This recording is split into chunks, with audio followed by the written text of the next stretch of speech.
अगर सदन मुझे शांति से सुनने के लिए मन बना सके तो मैं बड़ा आभारी हूँ। कमर के नीचे वार नहीं होना, नियत पर शब्द नहीं होना। मैं फिर उसको दोहराना नहीं चाहता। आपका अभी तक कार्यक्रम नहीं बना। ये भाषा ठीक नहीं। भाषा के पीछे जो भावना है वो और भी गलत है। लड़का हुआ खड़ा किया जा रहा है इस सदन में। जब मैं राजनीति में आया मैंने कभी सोचा भी नहीं था कि मैं एमपी बनूं। मैं पत्रकार था और ये राजनीति जिस तरह की राजनीति चल रही है मुझे रास नहीं आती। मैं छोड़ना चाहता हूं मगर राजनीति मुझे नहीं छोड़ती। आपने अनेक महत्वपूर्ण मुद्दों को छोड़ दिया। राम मंदिर की चर्चा नहीं है, 370 धारा समाप्त करने का उल्लेख नहीं है। हम तो बहुमत चाहते थे लेकिन बहुमत हमें नहीं मिला। और राष्ट्रपति ने अगर 31 तारीख तक का समय दिया तो इसीलिए दिया। राष्ट्रपति को मालूम था कि मेरा बहुमत नहीं है। सत्ता का खेल तो चलेगा, सरकारें आएंगी जाएंगी, पार्टियां बनेगी बिगड़ेंगी, मगर ये देश रहना चाहिए। इस देश का लोकतंत्र अमर रहना चाहिए। अगर शांति से सुनो भाई, शांति से सुनिए। इस कोलाहल के बाद अगर सदन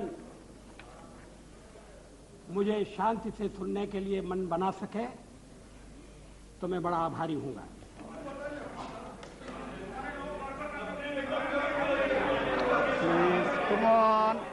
Come on.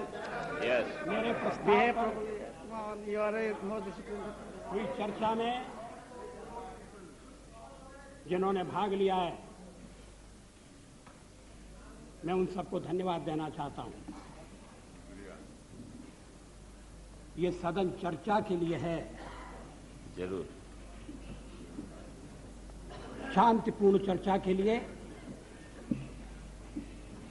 संयमित चर्चा के लिए, तर्कपूर्ण चर्चा के लिए। कुछ मित्रों का प्रयत्न था कि कोई चर्चा न हो,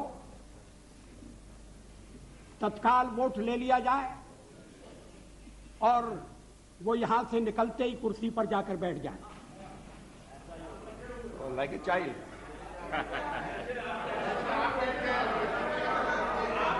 उधर से जैसे आवाज बैठ आ गए। रही है कि ऐसा ही होगा जैसे आप बैठ गए और आवाज आ रही है कांग्रेस के बेंचों से। हमारे और मित्र थोड़ा सा सावधान रहें।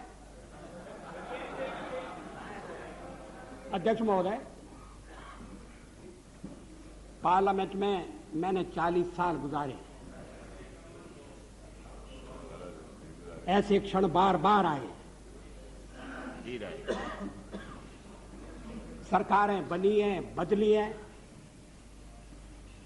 नई सरकारों का गठन हुआ है, अभी बैचलर हो गया। लेकिन लोकतंत्र No, please don't make this kind of remarks. No, it's okay. लेकिन हर कठिन परिस्थिति में से भारत का लोकतंत्र बलशाली होकर निकला है और मुझे विश्वास है कि इस परीक्षा में से भी बलशाली होकर निकलेगा।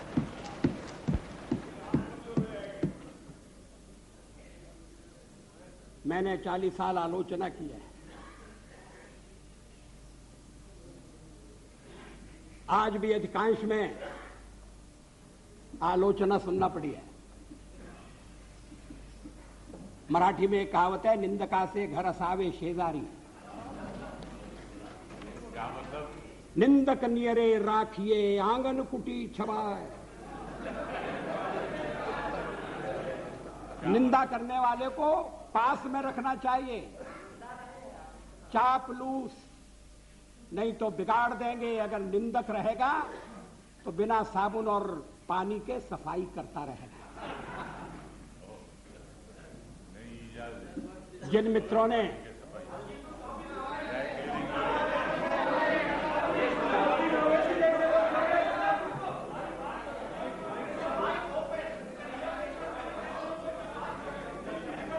वो शिकायत कर रहे हैं कौन? क्या शिकायत?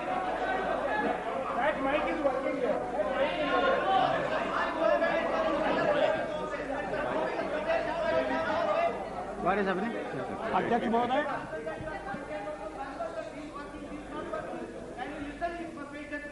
जिन्होंने प्रस्ताव का समर्थन किया है It's okay, कोई उनको मैं विशेष रूप से धन्यवाद देना चाहता हूं। समता पार्टी के नेता श्री जॉर्ज फर्नांडिस, शिवसेना के नेता श्री सरपोतदार, अकाली दल के नेता बरनाला जी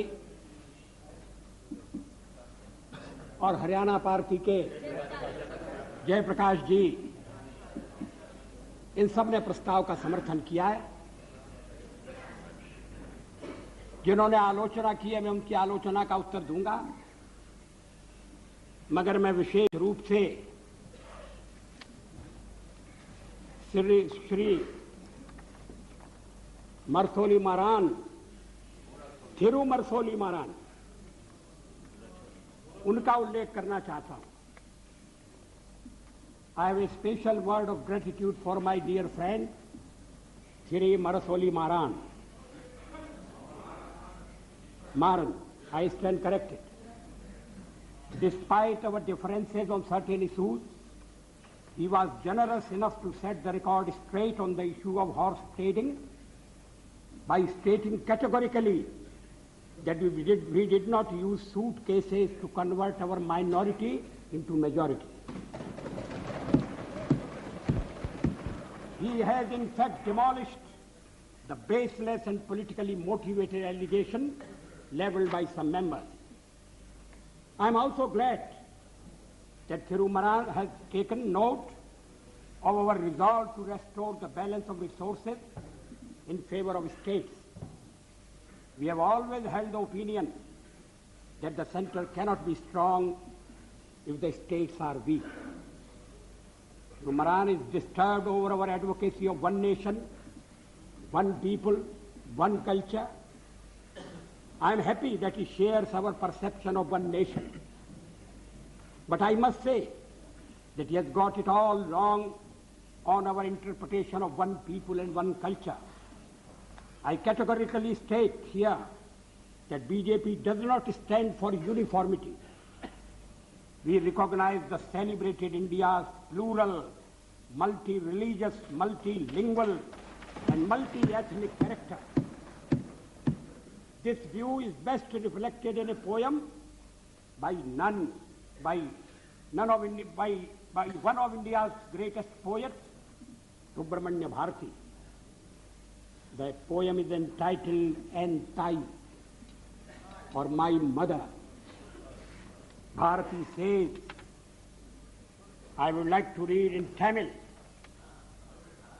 Muppadu Kodi Muhyamuyalayal Uir Mohipuram Andra Deyal Ivar Chappumoji Padinet Deyal Anil Chindanai Andra Deyal.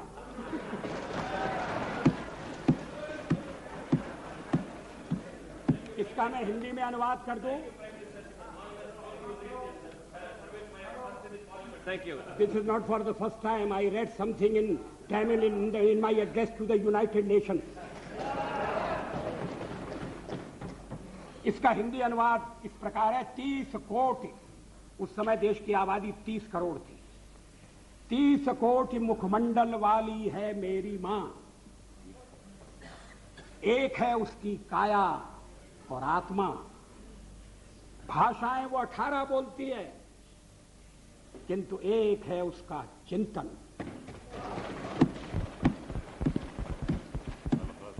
मित्रों, सभा अध्यक्ष महोदय,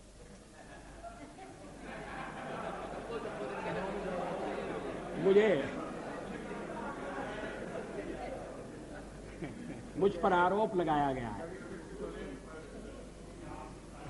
और यह आरोप मेरे हृदय में घाव कर गया है। आरोप यह है कि मुझे सत्ता का लोभ हो गया है और मैंने पिछले 10 दिन में जो कुछ किया है वो सत्ता के लोभ के कारण किया है। अभी थोड़ी देर पहले मैंने उल्लेख किया कि मैं 40 साल से सदन का सदस्य हूं। सदस्यों ने मेरा व्यवहार देखा है, मेरा आचरण देखा है। जनता दल के मित्रों के साथ मैं सत्ता में भी रहा हूं। कभी हम सत्ता के लोभ से गलत काम करने के लिए तैयार नहीं। यहां श्री शरद पवार बैठे हैं। जब मेरे मित्र जसवंत सिंह जी भाषण कर रहे थे तो शरद पवार नहीं थे। वो जसवंत सिंह जी कह रहे थे कि किस तरह से शरद पवार ने अपनी पार्टी तोड़कर हमारे साथ सरकार बनाई थी, सत्ता के लिए बनाई थी या महाराष्ट्र के भले के लिए बनाई थी, ये अलग बात है, मगर उन्होंने अपनी पार्टी तोड़कर हमारे साथ सहयोग किया। मैंने तो ऐसा कुछ नहीं किया। बार बार इस चर्चा में इस पर सुनाई दिया है कि भाजपा तो अच्छा है मगर पार्टी ठीक है।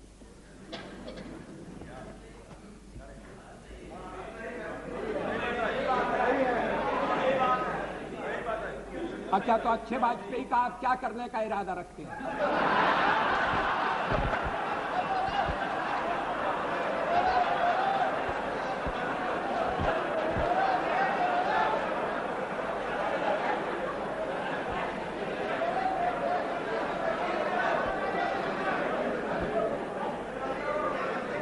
अध्यक्ष महोदय, मैं नाम नहीं लेना चाहता, मैं शरद जी का भी नाम नहीं लेना चाहता, लेकिन पार्टी तोड़कर सत्ता के लिए नया गठबंधन करके अगर सत्ता हाथ में आती है तो मैं ऐसी सत्ता को चिमटे से भी छूना पसंद नहीं करता। न भी तो मरणादस्मि केवलम दूषितो यशः। भगवान राम ने कहा था मैं मृत्यु से नहीं डरता, अगर डरता हूं तो बदनामी से डरता हूं, लोकापवाद से डरता हूं। 40 साल का मेरा राजनीतिक जीवन खुली किताब है, लेकिन जनता ने जब भारतीय जनता पार्टी को सबसे बड़े दल के रूप में समर्थन दिया तो क्या जनता की अवज्ञा होनी चाहिए? जब राष्ट्रपति ने मुझे बुलाया और सरकार बनाने के लिए बुलाया और कहा कि कल आपके मंत्रियों की शपथ विधि होना चाहिए और 31 तारीख तक आप अपना बहुमत सिद्ध कीजिए, तो क्या मैं मैदान छोड़कर चला जाता? मैं पलायन कर जाता?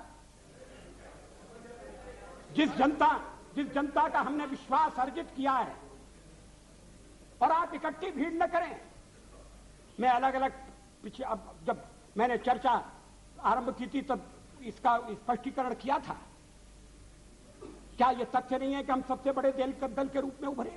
अब जो और तर्क दिए जा रहे हैं मैं उन पर आऊंगा। क्या मैं राष्ट्रपति महोदय से कहता कि नहीं, पहले मुझे जरा बात कर लेने दो,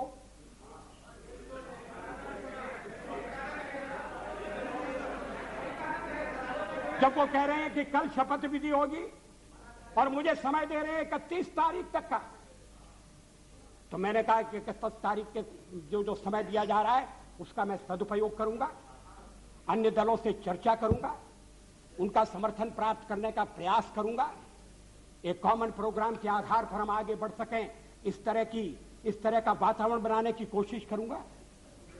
इसमें क्या आपत्ति की बात है? इसमें कौन सा सत्ता का लोभ है? और फैसला केवल मेरा अकेला नहीं था, पार्टी का फैसला था। अध्यक्ष महोदय, आखिर जब एक बार 31 तारीख शक्ति परीक्षण के लिए तय हो गई, और शक्ति परीक्षण पार्लियामेंट में ही हो सकता है, राष्ट्रपति भवन में या राजभवन में हो, ये तो इसका तो हमने कभी प्रतिपादन नहीं किया, तो सदन की बैठक बुलाना जरूरी था। सदन की बैठक में राष्ट्रपति का अभिभाषण जरूरी था। हम तो कोई और भी काम रख सकते थे, कम से कम राष्ट्रपति को उनके अभिभाषण के लिए धन्यवाद देने का काम तो रख ही सकते थे। लेकिन ऐसा आपने ऐसा नहीं होने दिया और मैंने भी संदेह पैदा हो इसलिए इस बात पर जोर नहीं दिया। जल्दी से जल्दी पहला अवसर और इसलिए 27 तारीख और 28 को आज फैसला होने जा रहा है। हम बल दे सकते थे कि नहीं, हमें 31 तक का समय दिया गया है, हम कुर्सी पर बैठे रहेंगे। अध्यक्ष महोदय, कमर के नीचे वार नहीं होना चाहिए, नियत पर शक नहीं होना चाहिए। मैंने ये खेल नहीं किया है, मैं आगे भी नहीं करूंगा। लोकतंत्र एक व्यवस्था है। अब कहा, अब गिनाया जा रहा है आपको कितने % वोट मिले। हमने जो वेस्टमिनिस्टर की पद्धति अपनाई है उसमें वोट नहीं गिने जाते हैं, प्रतिशत नहीं देखा जाता है, उसमें सीटें देखी जाती हैं। दोनों काम साथ नहीं हो सकते। ये कोई लिस्ट पद्धति वाला प्रोपोर्शनल रिप्रेजेंटेशन नहीं है। और मैं इस पद्धति के दोषों को पहले से इंगित करता रहा हूं। कभी कभी ऐसा हो सकता है कि जिस दल को देश में बहुमत न हो वो दल अधिक सीटें लेने में सफल हो जाए। कभी कभी ऐसा भी हो सकता है कि वोट ज्यादा हो और सीटें कम हो।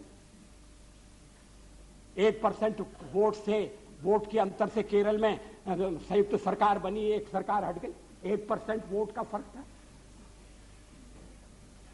अब ये जो सीटों का अंतर है इसको मानकर चलना पड़ेगा। अब इस समय आप कहें आपके वोट कितने, तो फिर मैं गिनाता हूं आपके अलग अलग वोट कितने,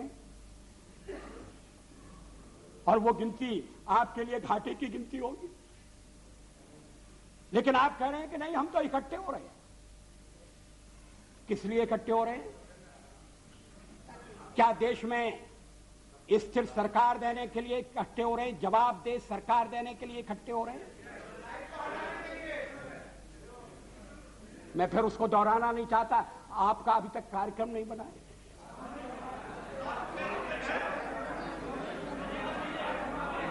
उस कार्यक्रम को लेकर आप जनता के पास नहीं गए। जिस जनादेश की आप बात कर रहे हैं, % वोट की बात कर रहे हैं, वो अलग अलग प्रदेशों में मिला है, अलग अलग कारणों से मिला है। तमिलनाडु में मेरा तो कोई झगड़ा नहीं था डीएमके से, लड़ाई तो कांग्रेस से थी। और यही स्थिति आंध्र में हुई। आंध्र में हम तो लड़ाई में कहीं नहीं थे, लड़ाई हो रही थी कांग्रेस के साथ, और कहते जनाधिकार हमारे खिलाफ चला गया। ये कैसा जनाधिकार है? आप कहिए, आप कह रहे हैं, दबे दबे कह रहे हैं, साफ साफ कहिए, खुलकर कहिए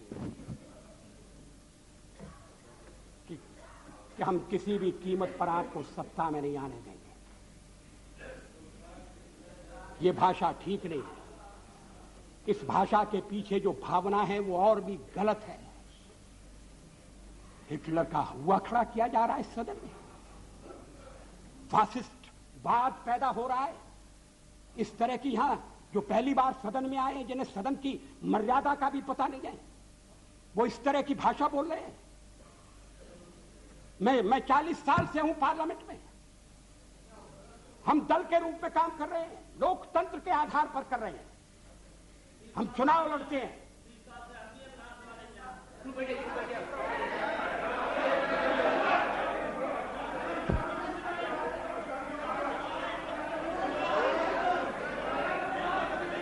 प्लीज अध्यक्ष महोदय, please have patience to listen.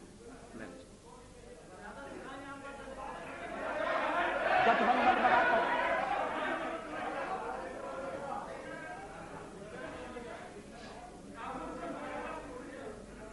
जनादेश कांग्रेस के खिलाफ है। कांग्रेस की संख्या आधी रह गई है।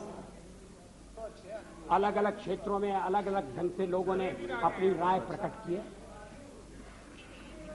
अब सब अगर इकट्ठे आ रहे हैं और कांग्रेस का समर्थन प्राप्त कर रहे हैं, और कांग्रेस समर्थन देने को तैयार है। कल मेरे मित्र श्री जॉर्ज फर्नांडिस ने जो कुछ कहा, मैं उसको दोहराना नहीं चाहता।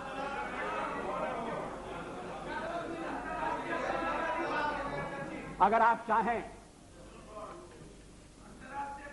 तो फैसला कर सकते हैं कि भाई हमने एक दूसरे को गाली दी होगी, मगर चलो छोड़ो, आज तो सबको मिलकर बीजेपी को गाली देना है।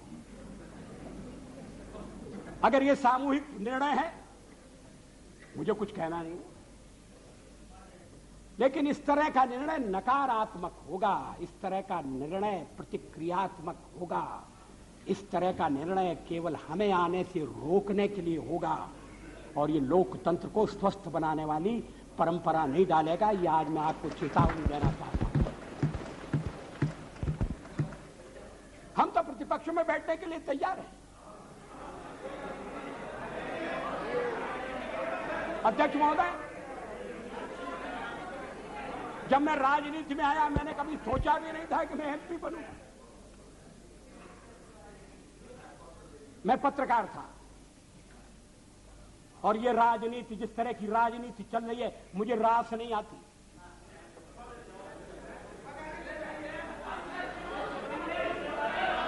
मैं छोड़ना चाहता हूं, मगर राजनीति मुझे नहीं छोड़ती।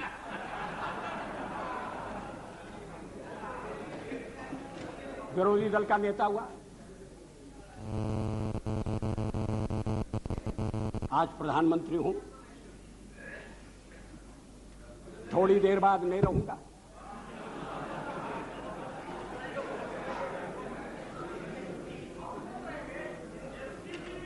प्रधानमंत्री बनते समय कोई मेरा हृदय आनंद से उछलने लगा, ऐसा नहीं हुआ।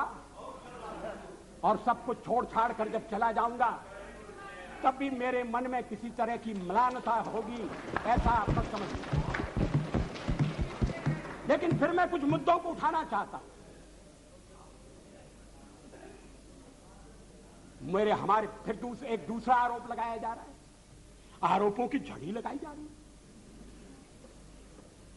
आपने अनेक महत्वपूर्ण मुद्दों को छोड़ दिया। राष्ट्रपति के अभिभाषण में राम मंदिर की चर्चा नहीं है, 370 धारा समाप्त करने का उल्लेख नहीं है, और शादी ब्याह के समान कानून बनाने के बारे में भी जिक्र नहीं है। आपने स्वदेशी का भी परित्याग कर दिया, और ये बातें इस तरह से कही गई हैं जैसे ये बातें कहने वाले हमारे इस परित्याग से बड़े दुखी हैं। वो तो इन बातों की आलोचना करते रहे हैं, हमें इसलिए दोषी ठहराते रहे हैं कि हम राम मंदिर बनाना चाहते हैं, 370 हम खत्म करने की बात कर रहे हैं। हम देश की एकता कैसे कायम रखेंगे? शादी ब्याह का समान कानून हो, भले ही संविधान में लिखा हो, भले ही सुप्रीम कोर्ट ने मोहर लगा दी हो, आप कैसे कह सकते हैं? और आप कहेंगे तो आप देश की एकता के तोड़क होंगे। और हम अगर कहते हैं कि नहीं, ये हमारे इस समय के कार्यक्रम में नहीं है, हाँ इस समय का इसलिए कि हमें बहुमत नहीं है। हाँ सही है, कोई छुपना छुपाने की बात नहीं। बहुमत मिलने से करते आखिर हम बहुमत के लिए लड़ रहे हैं। ये है cat out of bag, now cat is out of bag. आखिर हम बहुमत, आखिर हमें जो जनमत मिला है, अगर आपको उस जनमत ने स्वीकार कर दिया है, तो हमें भी पूरी तरह स्वीकार नहीं किया।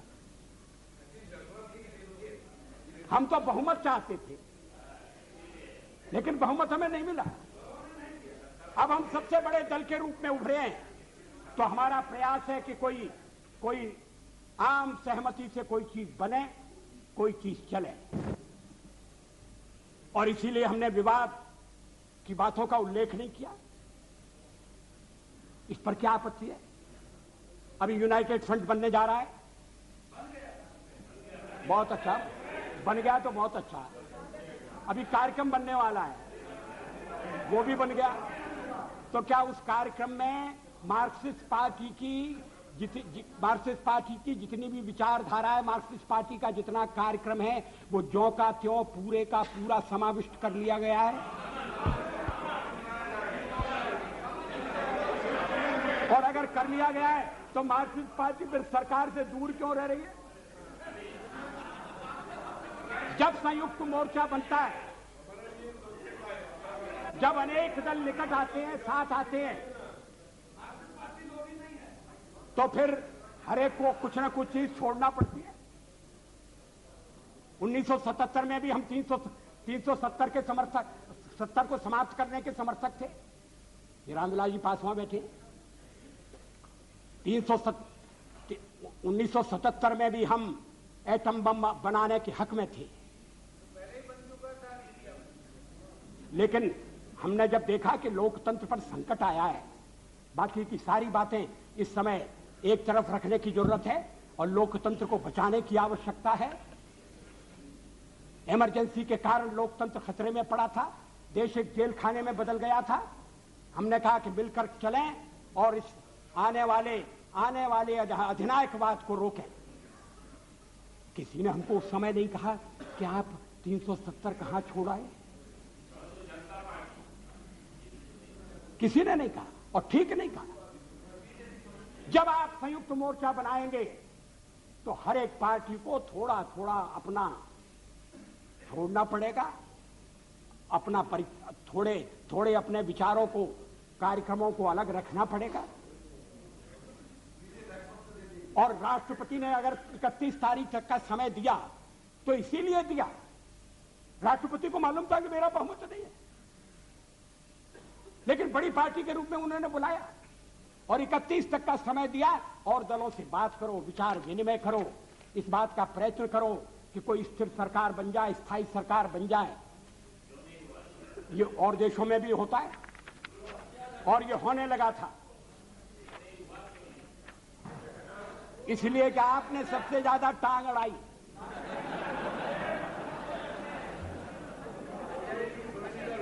Totally isolated in the country. Why don't you consider that? We are not isolated. Yes, you are. Totally isolated. हमारे समर्थन में इस समय ये बात ठीक है, हमारे साथ कोई नहीं है। और फिर जब हम कहें कि हमारे साथ अकाली दल है जो अभी चुनाव जीत कर आया है, He is not pro BJP, he is anti Congress. That is why he is. you are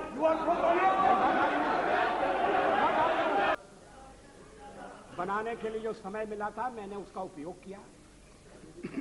मैंने अनेक दलों से अलग अलग बातें की।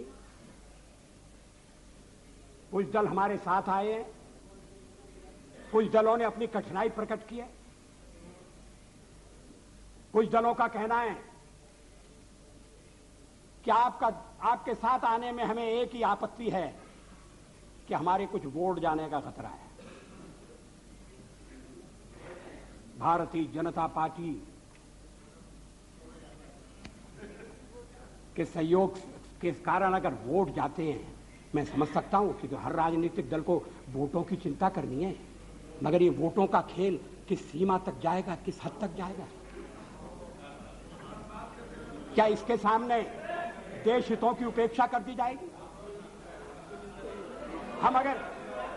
हम माइनॉरिटीज की बात करते हैं कि उन्हें पूरा संरक्षण मिलना चाहिए, बराबर का अवसर मिलना चाहिए, अधिकार होना चाहिए, तो हमें कहा जाता है कि हम जो कुछ कहते हैं उस पर आचरण नहीं करते। आखिर सदन में बातचीत हो सकती है, चर्चा हो सकती है। जिन प्रदेशों में हमारी सरकारें मिली है, बनी है, वहां आचरण हो सकता है। और आप हमें केंद्र में समय देकर देखो और हम सारी बातें अमल में लाकर दिखा देंगे। मगर ये मेरी समझ में नहीं आया कि जो सबसे बड़ी माइनॉरिटी है उसकी तो चिंता है, मगर जो 2% है, अभी बरनाला जी का दर्द आपने सुना, उसकी पीड़ा नहीं। अध्यक्ष महोदय, मुझे वो दिन याद है, दिल्ली में दंगों के बाद और सिख भाइयों के कत्लेआम के बाद मेरा भाजपा का एक कार्यकर्ता मुझसे रात के अंधेरे में मिलने के लिए आया। मैं उसको पहचान नहीं सका। पहचानने का पहचान नहीं सका क्योंकि उसको उसके बाल कटे हुए थे, उसके केश कटे हुए थे, दाढ़ी कटी हुई, केश कटे हुए थे। मैंने कहा तुम वही हो? तुमने ये क्या रूप बनाया? रात में क्यों आए हो? चुप कर क्यों आए हो? चोरी छिपे क्यों आए हो? कहा मैं दिन में आपके पास नहीं आ सकता, मैं केश धारण करके बाहर नहीं निकल सकता, इसलिए मैंने केशों की बलि चढ़ा दी है। मैंने दाढ़ी से भी मुक्ति मांग ली है और मैं रात को आया हूं आपके पास अपना दुखड़ा रोने के लिए, अपनी व्यथा रोने के लिए। उस समय हमने दिल्ली के सिखों की वकालत की थी, चुनाव में हमें घाटा हुआ। सिख विरोधी भावना भड़काकर कांग्रेस ने सत्ता किया, हमने ऐसा बात कभी नहीं किया।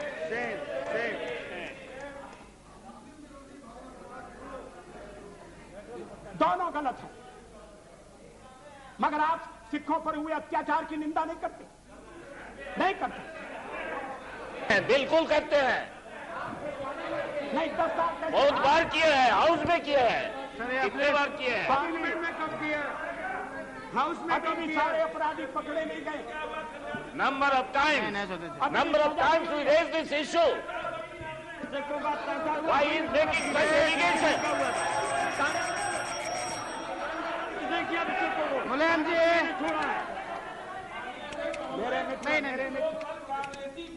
वही आज भाजपा ही बन करके Please. और इन्होंने सिखों को लखनऊ में लूटा। Yeah. और वही एमपी में बना रहे, हम नाम बता सकते हैं। Please sit down, please sit down. चलो मेरे मित्र श्री मुलायम सिंह जी इस मामले में न बोले तो ज्यादा अच्छा होगा। उनके शासनकाल में, प्लीज सिट डाउन। उनके Come शासन on. जिस तरह से उत्तरांचल की मांग करने वाली महिलाओं के साथ जो दिल्ली प्रदर्शन के लिए आना चाहती थी, बलात्कार हुआ जो कोर्ट ने जिसकी पुष्टि कर दी है, उसके बाद मुलायम सिंह जी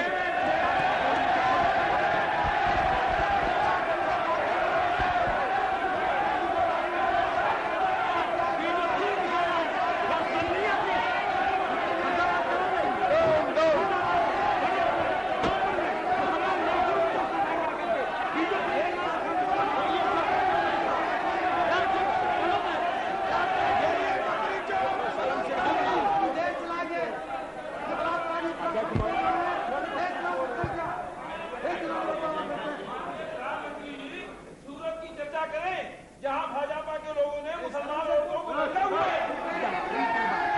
गलत महिलाओं के साथ अध्यक्ष महोदय Please sit down. Please sit down. You have made it your point. Please. Please, no. Please sit down. No. ये सभी मित्र कल से लेकर आज तक बोलते रहे। अब मेरी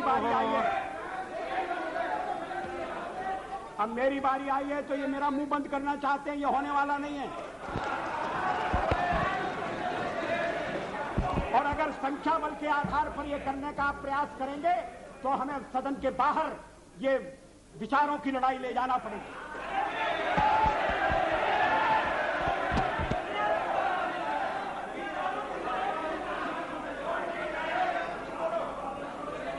अध्यक्ष महोदय,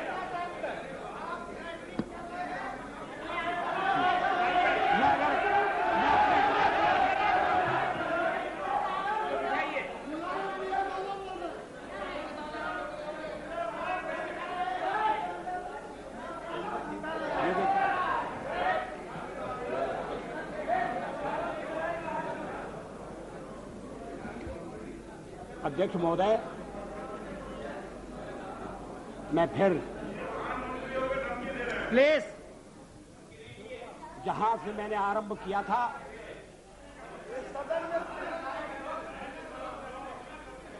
वहां अपने भाषण को ले जाना चाहता हूं। देश में ध्रुवीकरण नहीं होना चाहिए, न सांप्रदायिक आधार पर, न जातीय आधार पर, न राजनीति ऐसे दो खेमों में बंटनी चाहिए। कि जिनमें संवाद न हो, Please listen. जिनमें चर्चा न हो। देश आज संकटों से घिरा है और ये संकट हमने पैदा नहीं किए। जब जब कभी आवश्यकता पड़ी संकटों के निराकरण में हमने उस समय की सरकार की मदद की है। उस समय के प्रधानमंत्री नरसिंह राव जी ने भारत का पक्ष रखने के लिए मुझे विरोधी दल के नेता के नाते जेनेवा भेजा था और पाकिस्तानी उसे देखकर चमत्कृत रह गए। उन्होंने कहा कि ये कहां से आए हैं, क्योंकि उनके यहां विरोधी दल का नेता ऐसे राष्ट्रीय कार्य में भी सहयोग देने के लिए तैयार नहीं होता। वो हर जगह अपने सरकार को गिराने के काम में लगा रहता है। ये हमारी परंपरा नहीं है, ये हमारी प्रकृति नहीं है और मैं चाहता हूं ये परंपरा बनी रहे, ये प्रकृति बनी रहे। सत्ता का खेल तो चलेगा, सरकारें आएंगी जाएंगी, पार्टियां बनेगी बिगड़ेंगी, मगर ये देश रहना चाहिए, इस देश का लोकतंत्र अमर रहना चाहिए। क्या ये आज के वातावरण में कठिन काम नहीं हो गया है? ये चर्चा तो आज समाप्त हो जाएगी, मगर कल से जो अध्याय शुरू होगा उस अध्याय पर थोड़ा गौर करने की जरूरत है। ये कटुता बढ़ना नहीं चाहिए। मैं नहीं जानता यूनाइटेड फ्रंट ने श्री देवेगौड़ा को किस आधार पर अपना चौथे नंबर का नेता चुना है। वो यूनाइटेड फ्रंट की फर्स्ट चॉइस नहीं थे, वो तो फोर्थ चॉइस थे। मगर जो इनकी फोर्थ चॉइस थे अब वो देश की फर्स्ट चॉइस होने वाले हैं। मैं समझ सकता था नहीं, और उसका कारण ये है, अध्यक्ष महोदय मुझे खेद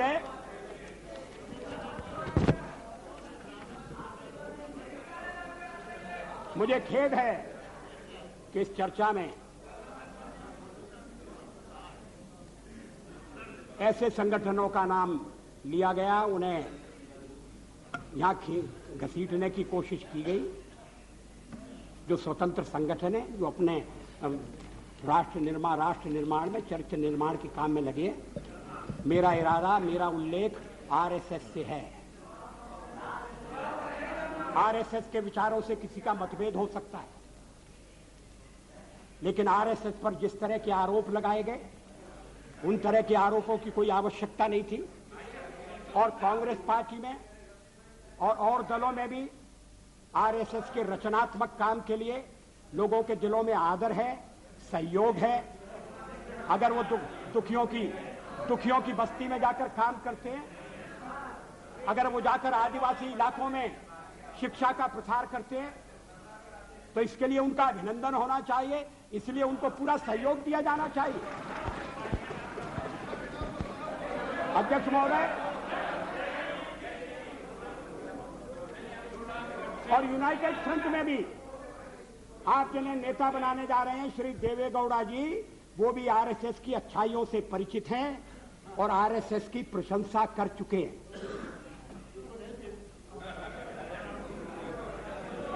अभी आरएसएस की 20th एनिवर्सरी हुई थी। आरएसएस की ओर से मैं इस बात का उल्लेख कर रहा था कि इस देश में जो देशभक्त हैं, विवेकवान हैं और जो अंतःकरण से भारत का भला चाहते हैं, वो आरएसएस के संपर्क में आए।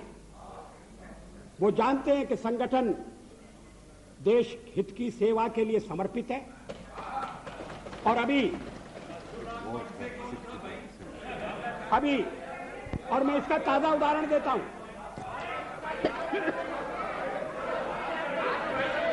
मैं इस बात का उल्लेख नहीं कर रहा कि चीनी आक्रमण के बाद पंडित नेहरू के नेतृत्व में रिपब्लिक परेड के दौरान जिन स्वयंसेवी संगठनों को अपनी एकजुटता प्रकट करने के लिए बुलाया गया था, उनमें आरएसएस भी था।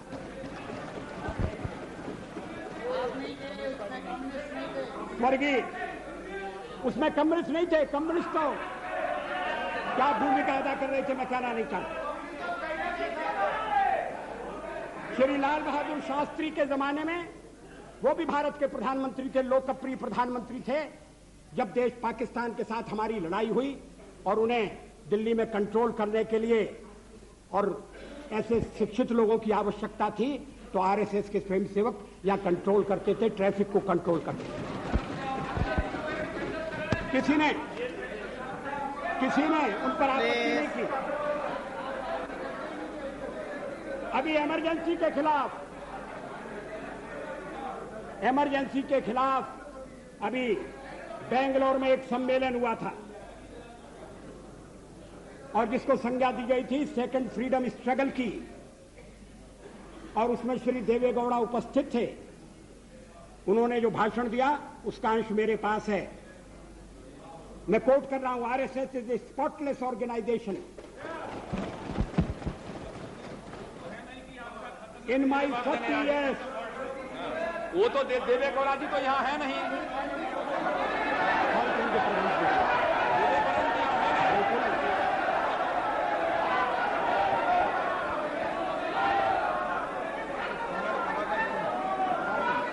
Speaker sir, allow the Prime Minister to speak. Prime Minister. अध्यक्ष महोदय, मैं बेंगलोर में आयोजित एक समारोह का उल्लेख कर रहा हूं, जिस समारोह में अन्य लोगों के अलावा श्री देवेगौड़ा उपस्थित थे। वो इमरजेंसी के खिलाफ आयोजित समारोह था। वो उस समारोह की तारीख है 26 जून 1995। अगर श्री देवेगौड़ा का बयान गलत होता, अगर जो अखबार में छपा है, और क्या सब अखबारों में गलत बयान छपता? आप सुनिए। No, please. अध्यक्ष महोदय, इस बयान का कोई खंडन नहीं आया। श्री देवेगौड़ा अगर इस बयान को गलत समझते, अगर ये मिस रिपोर्ट हुआ है तो खंडन भेज सकते थे, क्लैरिफिकेशन भेज सकते थे। ऐसा तो उन्होंने नहीं किया। अब अध्यक्ष महोदय, How much time? I am not responsible for this. I am sorry. I must have my say. मैं यहाँ किसी की कृपा से नहीं आया हूँ और किसी की कृपा से नहीं बोलूंगा।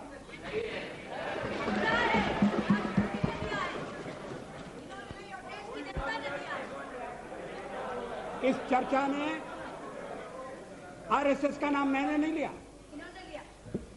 इस चर्चा में आरएसएस का नाम कॉमरेड इंद्रजीत गुप्ता ने लिया।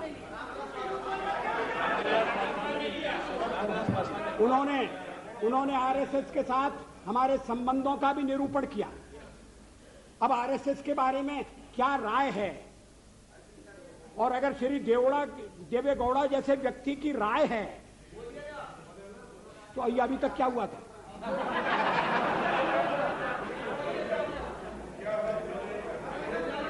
अध्यक्ष महोदय, और बीच में ये कहा गया कि ये गलत है,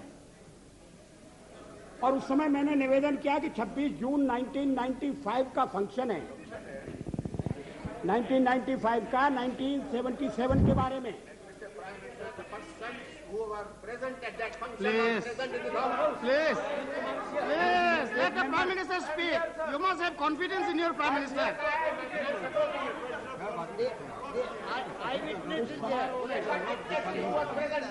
उस समारोह में ठीक है ना। Word, sir, due respect to every time you say your Prime Minister. Our Prime Minister. Prime Minister is Prime Minister. Okay, Prime Minister. Till then you should not say your Prime Minister. Prime Minister, yes. Please. अध्यक्ष महोदय, RSS ये देवेगौड़ा ने जो कुछ कहा वो इस प्रकार है। RSS is a spotless organisation. In my 40 years long political life, Not even once I have criticized RSS. The Chief Minister said that he is telling this with utmost responsibility. He said that he had no two opinions regarding RSS active role during emergency. People who were with Mrs. Gandhi during emergency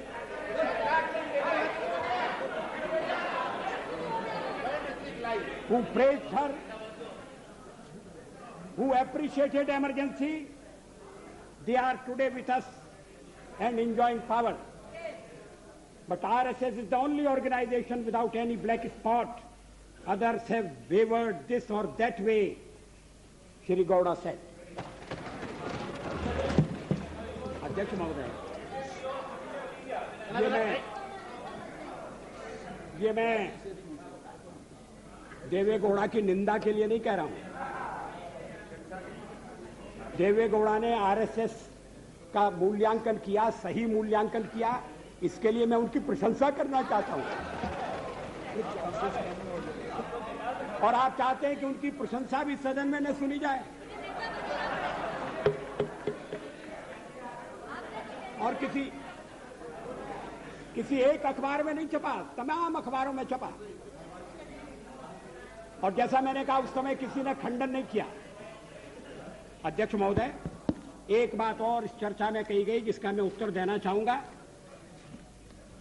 कि Bharatiya Janata party को व्यापक जन समर्थन प्राप्त नहीं है। Cow belt, I don't know where ये cow belt है, काऊ बेल्ट का समर्थन है। जो काऊ बेल्ट जिससे कहा जाता है उसको इस तरह से सदन में उल्लेखित करना, किस क्षेत्र की आप बात कर रहे हैं? हरियाणा में हम हरियाणा में जीते, हमने कर्नाटक में समर्थन प्राप्त किया है। और ये ठीक है कि केरल में और तमिलनाडु में हम उतने शक्तिशाली नहीं हैं, मगर हमारा संगठन है। पश्चिम बंगाल में भी हमें 10% से थोड़ा कम वोट मिला हुआ है। अगर आप वोट की बात करते हैं तो फिर 10% वोट की बात करिए। इस सदन में एक व्यक्ति की पार्टियां, एक व्यक्ति की पार्टी, और वो हमारे साथ, हमारे खिलाफ जमघट करके और हमें हटाने का प्रयास कर रहे हैं। उन्हें प्रयास करने का पूरा अधिकार है, मगर है वो एक व्यक्ति की पार्टी। एकला चलो रे, और चलो एकला अपने चुनाव क्षेत्र से, और दिल्ली में आकर हो जाओ इकट्ठे रे। किस लिए इकट्ठे हो जाओ? देश के भले के लिए। स्वागत है, हम भी अपने ढंग से देश की सेवा कर रहे हैं। और अगर हम देशभक्त न होते और अगर हम निस्वार्थ भाव से राजनीति में अपना स्थान बनाने का प्रयास न करते, और हमारे इन प्रयासों के पीछे 40 साल की साधना है। ये कोई आकस्मिक जनादेश नहीं है, कोई चमत्कार नहीं हुआ है।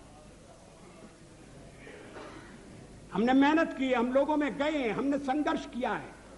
पार्टी 365 दिन चलने वाली पार्टी है। ये कोई चुनाव में कुकुर मुत्ते की तरह से खड़ी होने वाली पार्टी नहीं है।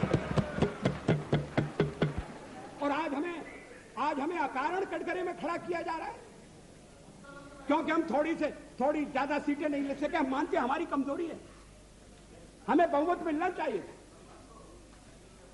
राष्ट्रपति ने हमें अवसर दिया, हमने उसका लाभ उठाने की कोशिश की है, हमें सफलता नहीं मिली, वो अलग बात है। लेकिन हम फिर भी सदन में सबसे बड़े विरोधी दल के रूप में बैठेंगे और आपको हमारा सहयोग लेकर सदन चलाना पड़ेगा, इस बात को मत भूलिए। मगर सदन चलाने में और ठीक तरह से चलाने में हम आपको पूरा सहयोग देंगे, ये आपको आश्वासन देना चाहते हैं। मगर सरकार आप कैसी बनाएंगे, वो सरकार किस कार्यक्रम पर बनेगी, वो सरकार कैसी चलेगी, मैं नहीं जानता। लेकिन जहां तक दलितों का सवाल है, शेड्यूल कास्ट के टोटल मेंबर्स हैं 77 और उनमें से 29 मेंबर्स बीजेपी के चुने गए।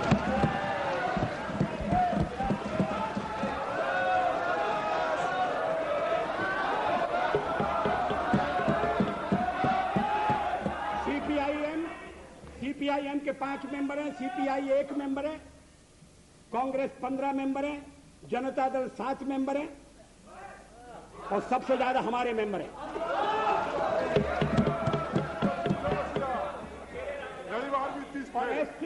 एसटीसी में भी, शेड्यूल ट्राइब्स में भी total number of seat is 41, BJP 11। हमारा जनाधार नहीं है, हमें लोगों का व्यापक समर्थन प्राप्त नहीं है। अगर आप हमें छोड़कर सत्ता बनाना चाहते हैं और आप समझते हैं कि वो सरकार टिकाऊ होगी, मुझे तो उसके टिकने के लक्षण नहीं दिखाई देते। वो पहले तो उसका जन्म लेना कठिन है, जन्म लेने के बाद जीवित रहना कठिन है, और ये सरकार अंतर विरोधों में घिरी हुई देश का कितना लाभ कर सकेगी, ये एक प्रश्नवाचक चिन्ह है। हर बात के लिए आपको कांग्रेस के पास दौड़ना पड़ेगा, और जब आप उन पर निर्भर हो जाएंगे, अभी तो मैं नहीं जानता, पहले चर्चा हुई थी, कुछ शर्तें लगाई जा रही, फिर चर्चा हुई कि कोऑर्डिनेटिंग कमेटी बनाना पड़ेगी। फ्लोर पर भी हम लोग कोऑर्डिनेशन करते हैं, उसके बिना तो सदन नहीं चलता। आप सारा देश चलाना चाहते हैं, बड़ी अच्छी बात है, हमारी शुभकामनाएं आपके साथ हैं। हम अपने देश की सेवा के कार्य में जुटे रहेंगे। हम संख्या बल के सामने सर झुकाते हैं और आपको विश्वास दिलाते हैं कि जो कार्य हमने अपने हाथ में लिया है, वो जब तक राष्ट्रीय उद्देश्य पूरा नहीं कर लेंगे, तब तक विश्राम से नहीं बैठेंगे, तब तक आराम से नहीं बैठेंगे। अध्यक्ष महोदय, मैं अपना त्यागपत्र राष्ट्रपति महोदय को देने जा रहा हूं।